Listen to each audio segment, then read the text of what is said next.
What's going on, guys? Welcome back to my F122 My Team career mode. We are here at part 12 of the first season in F1, and apologies for the beginning part of this video. I actually lost the recording portions of the beginning of this My Team episode, so I actually had to take the footage from my live stream over on Twitch, and so that's why you will see my face down there in the right hand corner of the screen as we head to a powertrain department event, getting some extra boosts for our powertrain department, as well as setting our weekly activities. This week we are heading to Hungary for the Hungarian Grand Prix. We get to get our first look at the Hungaroring and see for ourselves if it truly is as hard to overtake as the internet would make it seem. So as we move forward here, we are coming off of a pretty successful outing around Paul Ricard in the French Grand Prix, and so we are continuing to ride the momentum as best we can, as we have found a nice stretch in this season to truly start to score some points and truly make some strides, as we actually managed to get some of our R&D items completed. We are, as you can see here on the bottom right, we are last on the R&D chart, and so we need to start making some moves quickly.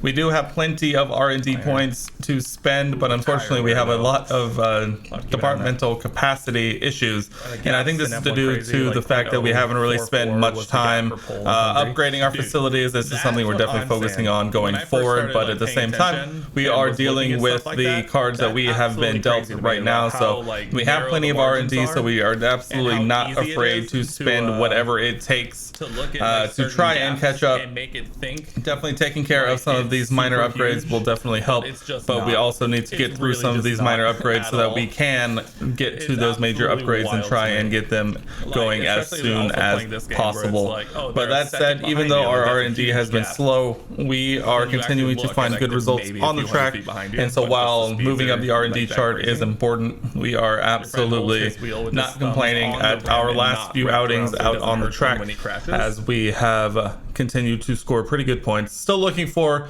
that elusive higher than P8 finish on the weekend, but I think that's going to take some good luck, so probably some very, very good luck on our part. So as we set the rest of our R&D, we are trying to make the most, as I'm sure it would be a little more quick if I had the original recordings for this, so you can just see me talking to my chat about what's going on, and we'll get it set here in a moment. But after that, we are going to head into our Pirelli hot lap, or at least the last portion of our Pirelli hot lap for this week. So as we are looking to potentially make some upgrades to our MGU-H, we get that going, and that will come right before 2 weekends from now, or two Grand Prix from now. We're hoping that a lot of these R&D items will come through sooner rather than later, but I think it's going to be one of those things where we are going to get a lot all at once. And so here you can see we get our tertiary wing flaps R&D item going. That is going to take quite a while, but that will move us up quite a lot here as we actually get into our Pirelli hot lap event for the Hungarian Grand Prix. We chose the average speed, and we have to hit 81 miles an hour coming around these long sweeping turns. This actually took me a few attempts to get, as the Hungarian Grand Prix this track is definitely a lot more narrow than you would think, and so we had a few options and a few opportunities to run wide on turns, and unfortunately had to restart due to running wide of the track. So thankfully we are able to get it done, that 81.5 miles per hour average, and a cool $100,000 and 1,000 driver acclaim our way, as we will now move forward to qualifying for the Hungarian Grand Prix. Here we find ourselves in Q1, currently running safe as we currently sit in P13, but we're trying to truly solidify our position here in Q1 as we now find ourselves about half a second up on our previous best, and we're trying to find and solidify our movement into Q2. We lose a little bit of time going into that last turn, but we are able to keep our position in P14. At this point, we are debating on whether or not we are going to go back out on the track. We're going to take a look and see. I think at this point it is not enough time to go back out, so we are just going to stay and watch. Currently sitting in P13, actually, sorry, not P14. Even though we weren't sure we were going to have time, we do manage to make it out back onto the track for one more qualifying lap here. We currently stand in P12, but as we find ourselves in the negative delta, we're hoping to really and truly see where our pace is. Unfortunately, we run a bit wide here on the second to last turn, and we will be unable to make up any time, but nonetheless, we do find ourselves moving on into Q2, finishing in P12. We really need to clean up these last few corners of that last sector to have any chance at making it out of Q2, but right now making it into Q2 is definitely one of our goals with our car in this current shape we are. So as we move forward here into Q2, we currently are running our first push lap of the second qualifying session. We are making our way down here through the second sector, making our way through that tight chicane, and truly trying to continue to work on our lines and finding the limits of the car on this particular circuit. It feels like the longer you run it, the more and more narrow this circuit truly becomes, and you start to see exactly why it's such an difficult track for overtaking, as it is quite narrow with quite a few medium speed turns, and we are trying to do the best we can to navigate as quickly as possible as we round the final turn here and back onto the opening straight, opening up DRS and finishing our first lap. We find ourselves sitting in P9 as we will once again just immediately move into another lap here. We are doing everything we can to try and improve with a fresh set of tires here. We find ourselves racing towards the start finish line, trying to do everything we can to get another full push lap in, but unfortunately we do spin out here in our final push, as we are not the only ones to miss the start finish line, and we actually end up finishing Q2 in last place here in P16, and that will do it for our qualifying session around the Hungaroring. A bit unfortunate as we really never got a good solid lap here in Q2, and we will end up starting in P16 here at the end of qualifying, as Sergio Perez actually ends up taking pole position. But let's head to the Hungarian Grand Prix. There are plenty of current and former drivers with flawless finish rates here. In particular, Ralf Schumacher, who made it across the line in all 10 of his Hungarian Grand Prix starts. We're northeast of Budapest for today's race at the 2.7-mile Hungaroring circuit. 14 corners here, 8 to the right and 6 to the left, on a track where downforce is king and passing is notoriously difficult. Off the back of a fantastic qualifying session, it's time to see how our starting grid looks like for today's race. A fantastic effort from Charles Leclerc yesterday, and it's put him on pole, edging out Lando Norris, who'll start from P2. Moving on to the rest of the grid, we have Sainz, Russell, Sergio Perez, and Hamilton, Mick Schumacher, Ocon, Fernando Alonso, and Valtteri Bottas, Tsunoda, Verstappen, Pierre Gasly, and Ricciardo. They'll be starting further back after an earlier grid penalty. The rookie, Vettel, Oscar Piastri, and Lance Stroll. Albon, Latifi, Joe, they've taken a grid penalty, and Kevin Magnussen fills the last spot on the grid. And now it's time to head down to the track. And joining me again for the race today, Natalie Pinkham. Why don't we discuss McLaren? What do you make of their performance so far this season? Well, the atmosphere within the team seems very positive at the moment. Everyone seems like they're in great spirits and having a lot of fun doing what they do. And that has definitely contributed to the performances we've seen. So as we take our position for the formation lap, we actually end up starting in P15 instead of P16 due to some grid penalties from those ahead. Actually, Sergio Perez ends up taking a grid penalty, so even though he ended up on pole, he actually does not get to start on pole, unfortunately for him, as I'm sure that is not quite what the Red Bull team had in mind when they ended up getting pole. So Charles Leclerc will start on the first position. I was going to say pole, I guess it's not really pole, and Lando Norris will join him on the front row. It looks like Piastri ends up qualifying in P17, or at least he ends up in P17. So as we make our way around the Hungaroring for our formation lap, we are starting to focus in on what the goal is here.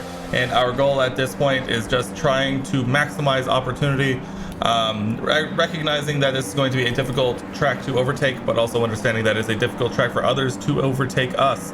So we are going to try and do our best to make up positions here at the beginning and try and hold them. So as we get set here on the starting grid, we go to 5 red lights here around the Hungaroring. 35 laps between us and the checker flag, and it is lights out and away we go, and we actually get a pretty decent start here. We deploying ERS, trying to make up as much position as we can. We actually make a huge dive here to the inside, and we're going to try and squeeze Valtteri Bottas here out, and we actually end up getting the move done fairly well as the first group manages to break out, and we actually find ourselves with a huge dive up from P15 all the way up into P9, sitting behind the Mercedes of Lewis Hamilton and just ahead of the Alpine of Esteban Ocon. Doing everything we can to kind of squeeze him towards the outside of the track, trying to hold this position as best we can, like we were saying. And we head around here towards the second sector of this Hungaroring track, trying to hold on to the back end of the Mercedes of Lewis Hamilton. This is something I find myself doing a lot, which is getting distracted by those trying to overtake me, and instead of focusing on racing in clean air.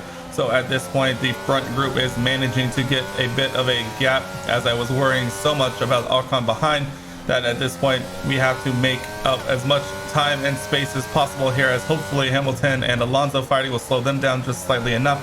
We have a couple of laps here before DRS is enabled, and they truly will have more opportunities to make that run. So we need to do everything we can to make our way back up into this front pack here. As Hamilton makes his way around Alonso, we make the final turn, and we actually see a huge gap open up behind us as Yuki Tsunoda and Esteban Ocon end up fighting a bit. But we move forward here to lap 4. We find ourselves still running in P9, but now we find ourselves with the Red Bull of Max Verstappen hot on our rear bumper. And this is an important decision we have to make early on of how much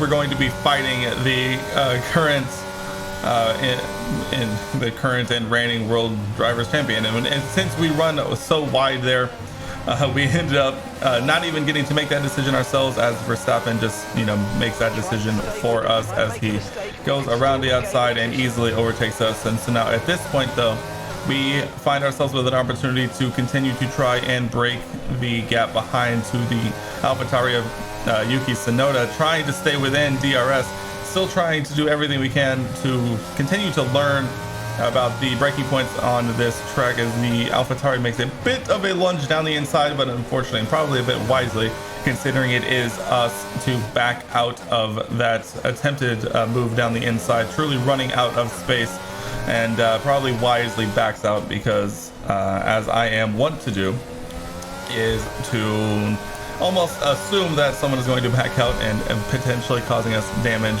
here, only 5 laps into this 35 lap race. And so at this point, unfortunately, Verstappen has gotten quite a bit of a gap out front, and we are going to be unable to follow him around the Hungaroring with DRS as we will once again move further into this lap. And now we find ourselves with the McLaren of Daniel Ricciardo on our rear bumper as he has made his way around, and Yuki Tsunoda actually, I believe, had to pit for some damage sustained on the earlier, and so I think he ends up taking some damage and actually ends up dropping well back.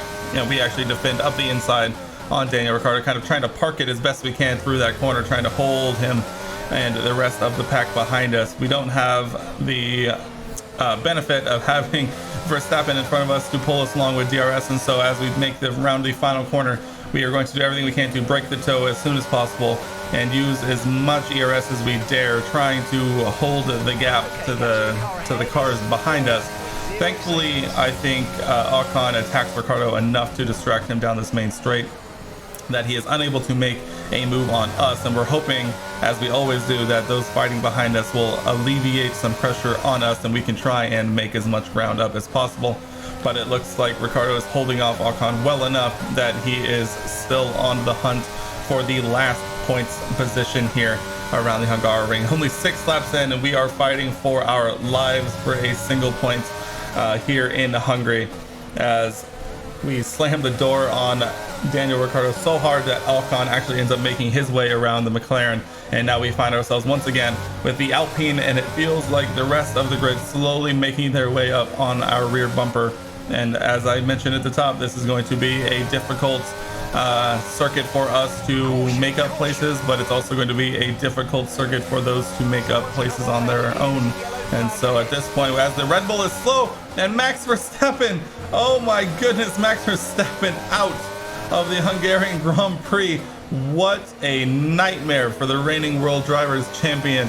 Oh my goodness, there has been quite a few weekends here on this Formula One season so far where the Red Bull has not been able to stand up to the reliability needs, and that is quite unfortunate for the Red Bull, as Max Verstappen out of this one. As we move forward here, nearing the halfway point of this Hungarian Grand Prix, we find ourselves continuing to run here in P9, unable though to rid ourselves of the McLaren behind us in Daniel Ricciardo, as he will take a look up the inside.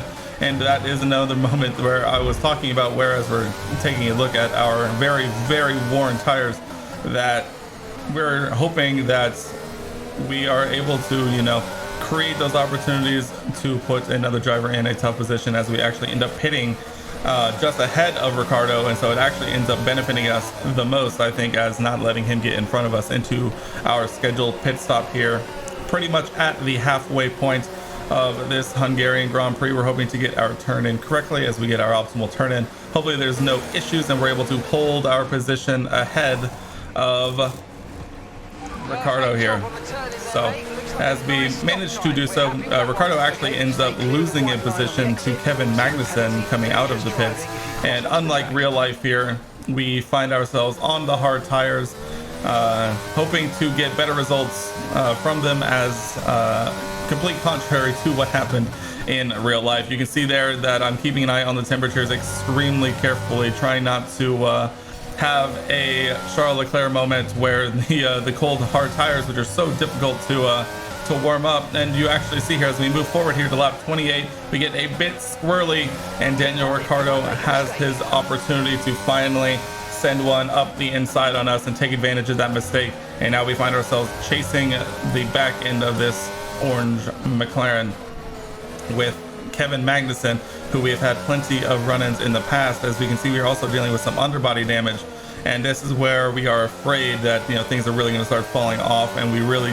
truly need to stay on the back of the McLaren, as he actually just ends up going clear away from us with that quite a bit overpowered AI straight line speed at this point. I think at this point it has been patched, at least at the time of recording this voiceover, but we won't see the results of that patch for another few episodes here, as we have yet to record more with a new patch installed. So unfortunately for us, the AI are rocket ships out of the corners, and we are going to have to do everything we can to follow them around as much as we can. So as we can see, we are truly getting desperate here as we are trying to hold up what is effectively our comeuppance here, currently sitting in P12, trying to hold up the rest of the entire race as much as we can.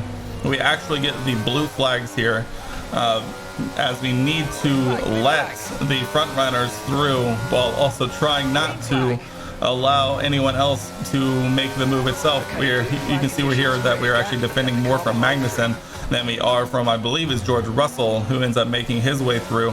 We kind of give him a bit of a squeeze unnecessarily and unexpectedly, as we do get a warning there for that unnecessary contact. That was my fault, George. I apologize profusely.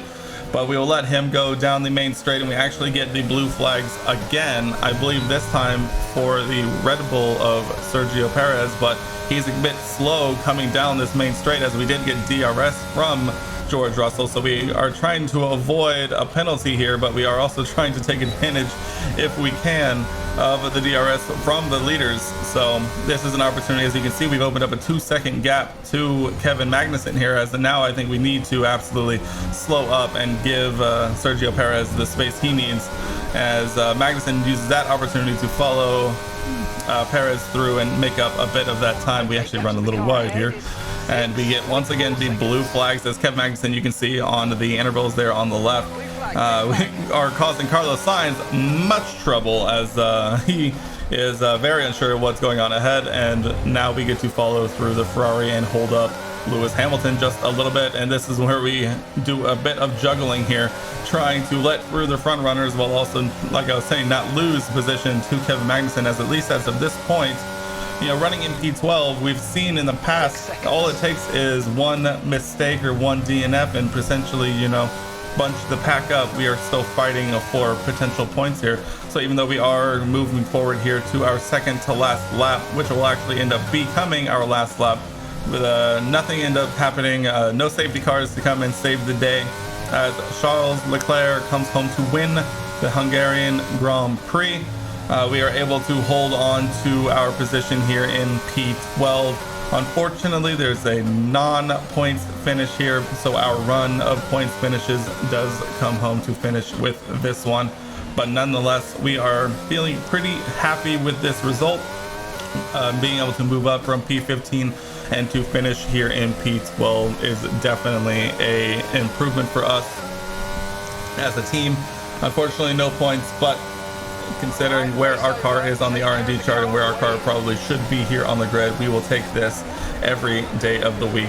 As Kevin Magnussen takes home driver of the day, we can also go home knowing that the driver of the day did not make his way past us to finish the race here. So congratulations to the Ferrari of Charles Leclerc, as he comes home to win the Hungarian Grand Prix. It looks as though Sergio Perez comes home in P3, and the Mercedes of George Russell rounds out the podium, finishing in P2. So, again, unlike in real life, it seems as though the AI version of Charles Leclerc is able to take advantage of every weekend out, as he continues his dominance here in our fantasy F1 universe, and he is continuing to absolutely run away with this season of F1. You know, we kind of expected Max Verstappen to mount as much of a fight as he probably would have in real life, but at this point the Scuderia is just a little too powerful here in this fantasy F1 universe, and Charles Leclerc comes home once again with another P1 finish on the season.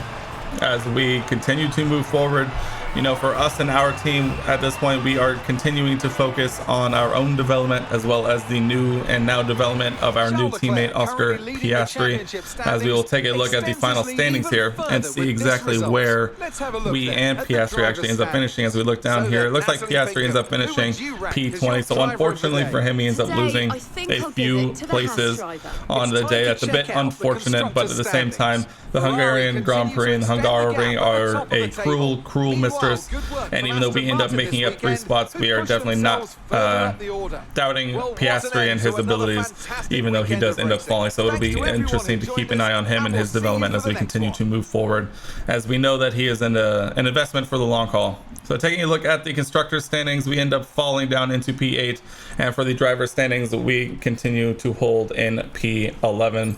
Unfortunately, like I was saying, no points today, but nonetheless, we will take those every day of the week. We end up losing one on the weekend to Daniel Ricciardo, and our team Acclaim will move up, I believe, to level 12. There it is. But for now, that will do it for us here in this episode. See you next time for another exciting episode of my F1 22 My Team career.